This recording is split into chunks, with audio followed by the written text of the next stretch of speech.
everyone! Welcome back to my channel. And before ako mag-start, may ichichika na ako sa inyo. Alam ko wala naman kayong pakialam sa ichichika ko, pero ichichika ko pa rin siya. So, ayun, hindi ako masyado nakapag-upload, hindi ako masyado nakapag-vlog, kasi umuwi ako sa probinsya namin.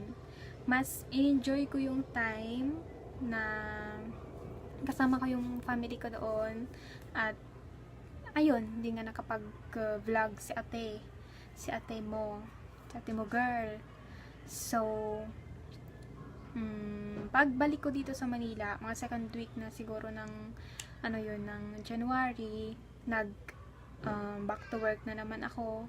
At mga 1 week din siguro akong nakapasok, mga 1 week din ako nakapasok. At nagkasakit ako, nagkaroon ako ng tonsillitis, so nahirapan ako magsalita, kaya hindi na ako masyado nakapag-vlog. So ngayon lang, puro so na lang, so. Pero ngayon, mas pakiramdam ko is okay na naman, kaya ko naman na mag-film, kaya pinush ko na siya para may ma-upload ako, kasi nakita ko din yung videos ko na wala nga akong updated videos sa taong 2019. So ayun na, ang video na to ay ito ang aking magiging first ever makeup look or makeup tutorial sa taong 2019. So without further ado, let's get started. So, ayun, nakapag-toner na ako at gagamit na ako nitong Myra Vita Smooth na Hydrating Facial Moisturizer. Ayan. Kukula ko ng konti para i-spread out sa aking face. Please comment down below kung gusto nyong bigyan ko to siya ng review.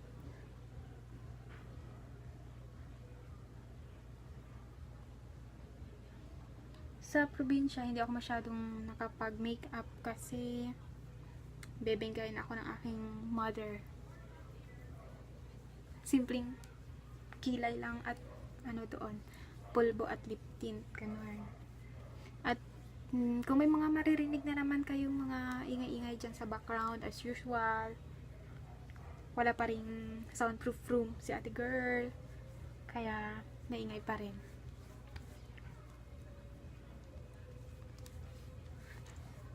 Ayan. At hindi din ako gumamit ng electric fan para mas marinig nyo yung aking pinagsasabi dito. Para hindi na rin maingay. Kasi ito, kukunin ko na itong aking may wagang salamin. At itong aking gagamitin. So, antayin ko lang siyang matuyo at papaypayan ko lang. Yung magiging look na to ay kung ano lang madampot ko ng mga makeup product, yun lang. Feeling ko tuyo na rin naman siya. So, gagamit na ako ng liquid foundation. Gagamitin ko ulit itong aking Nichido na True Colors liquid foundation. Yan. Mangangalahati na rin ako dito. So, sa mga nakakasubaybay sa aking makeup tutorial or sa aking channel, sabihin nyo na naman, palit-ulit itong aking pinagagamit. So, purita lang si ate mo. Kaya, palit-ulit lang yung ginagamit niya.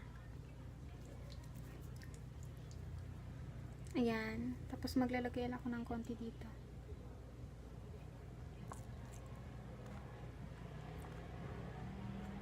Yan. At gagamit.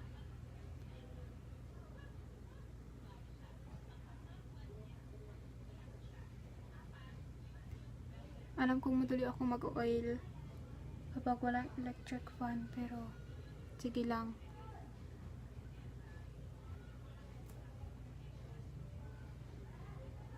Abutin ko na lang din hanggang liig.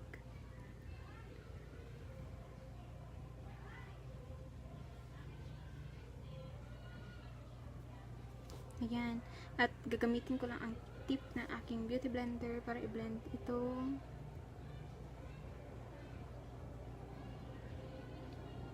Mas maganda pala no kapag napapahinga mo yung face mo sa mga makeup products or sa mga makeup or sa mga pinagagamit sa mukha, kasi mas nakikita mo yung effect ng kung may ginagamit ka or wala kang ginagamit.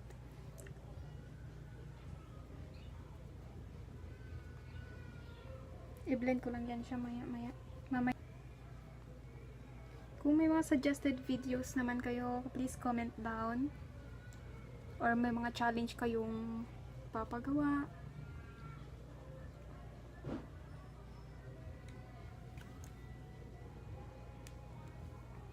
I think okay na yan. So, magpe-press powder na lang ako. Ay, concealer. Yung ka na concealer ay itong EB Liquid Concealer. Yan.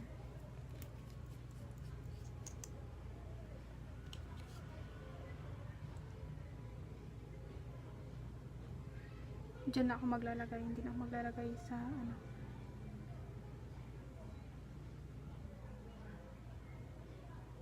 hindi na ako maglalagay sa mga may anik-anik sa mukha ko. Kasi natakpan na rin siya ng foundation. At ang gagamitin ko na pang set ng aking concealer ay itong ulit ditong side, kasi nagamit ko na yung ditong side sa foundation kanina.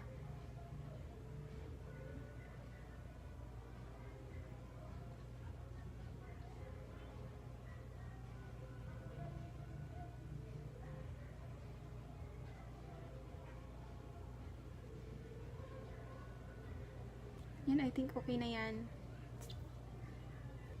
Next ay gamit ako ng press powder. Itong press powder mula sa Simply Pretty ng Avon. Ito na itong kanilang dito.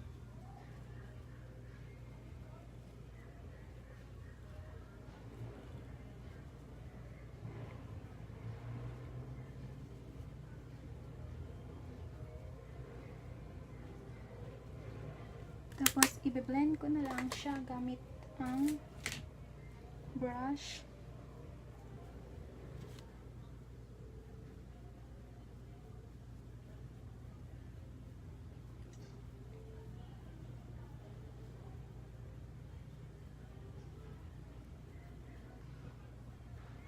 So, next ay magkikilay na ako.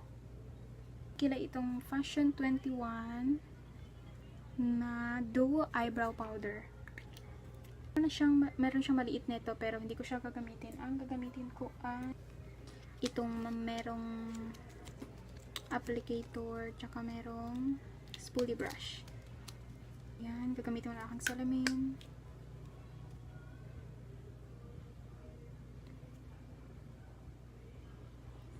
Itong brown para sa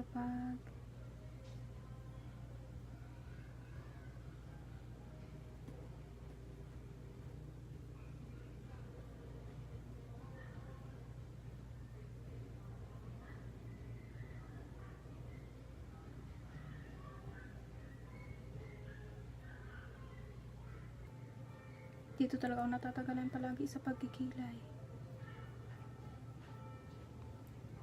So, kukunin ko lang itong darker shade para ilagay sa dulo.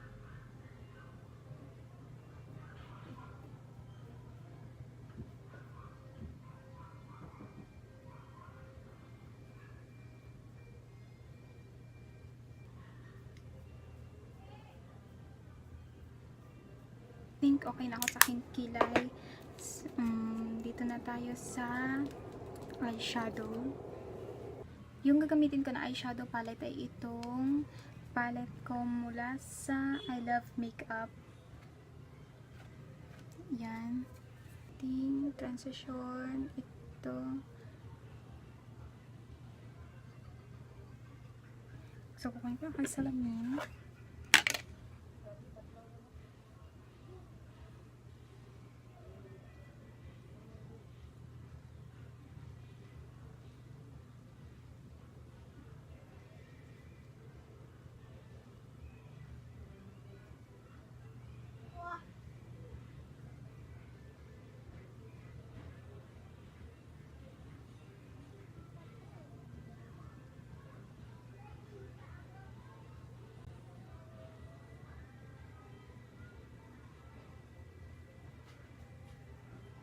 Hindi ko alam kung ano yung kakalabasan nitong look, pero bahala na si Batman.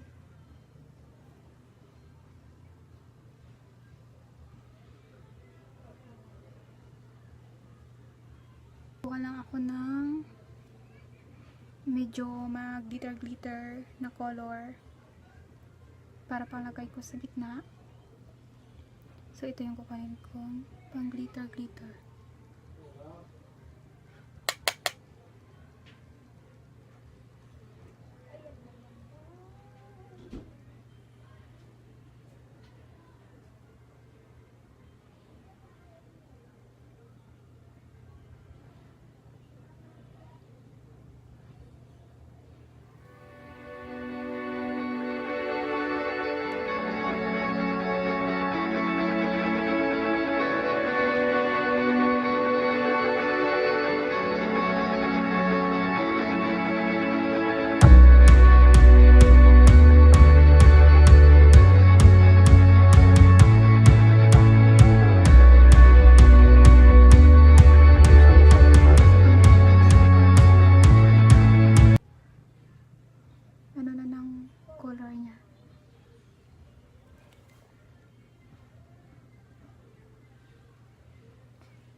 Tapos, kukuha lang muna ako ng medyo brown para ilagay dito sa labas.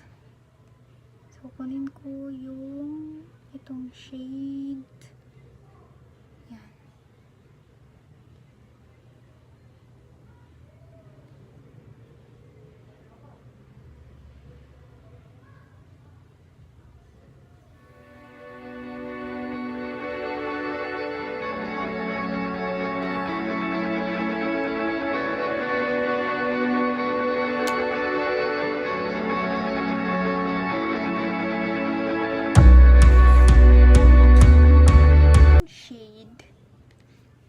Itong shade na lang.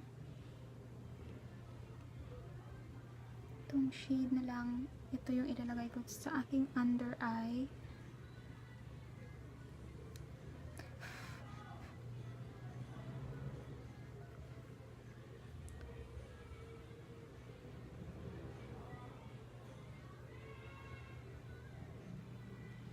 Wala yung gagamitin ko na applicator.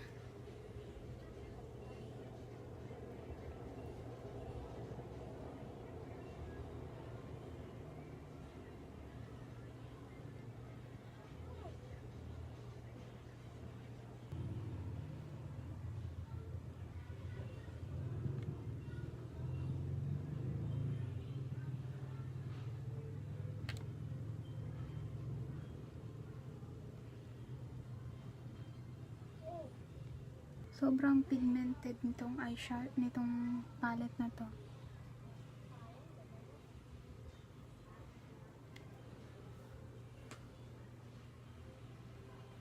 So, ayan. Maglalagay lang ako ng mascara kasi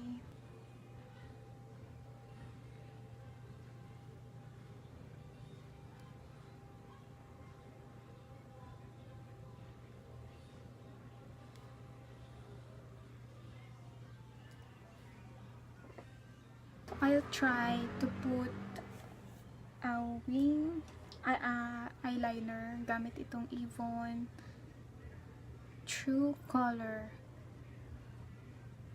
na Super Extend Extreme Eyeliner.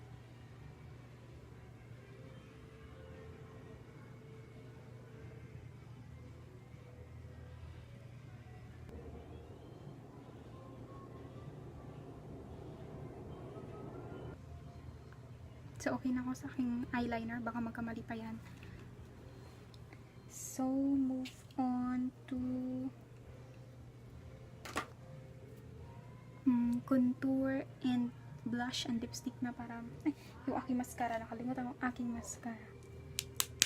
Gagamitin itong Mark Big and Multiplied na mascara.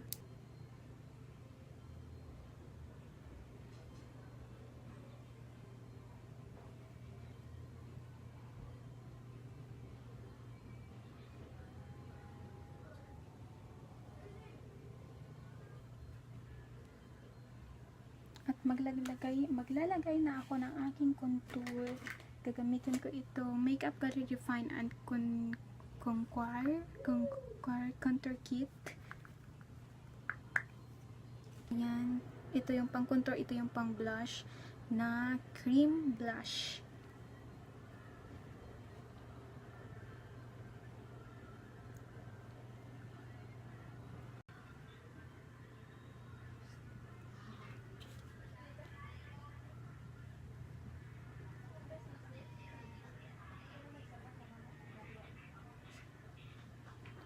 Ayan. Siyempre, huwag natin kalimutan ang ating ilong. I-contour din. Ayan. At ang blush na gagamitin ko ay itong Cool Ram mula sa Nichido True Colors. Ayan. Which is 88 pesos lang. May tag pa.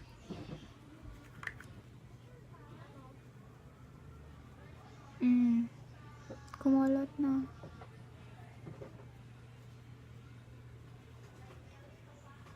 Mag-proceed na tayo sa lipstick.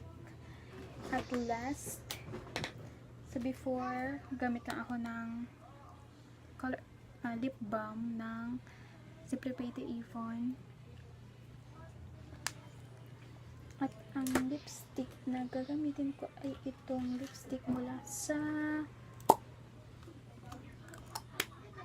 Better Than Basic na Careline Kiss. Yung shade niya is just better. Ito na lang. Try natin. Ayan, para magkakulay sila.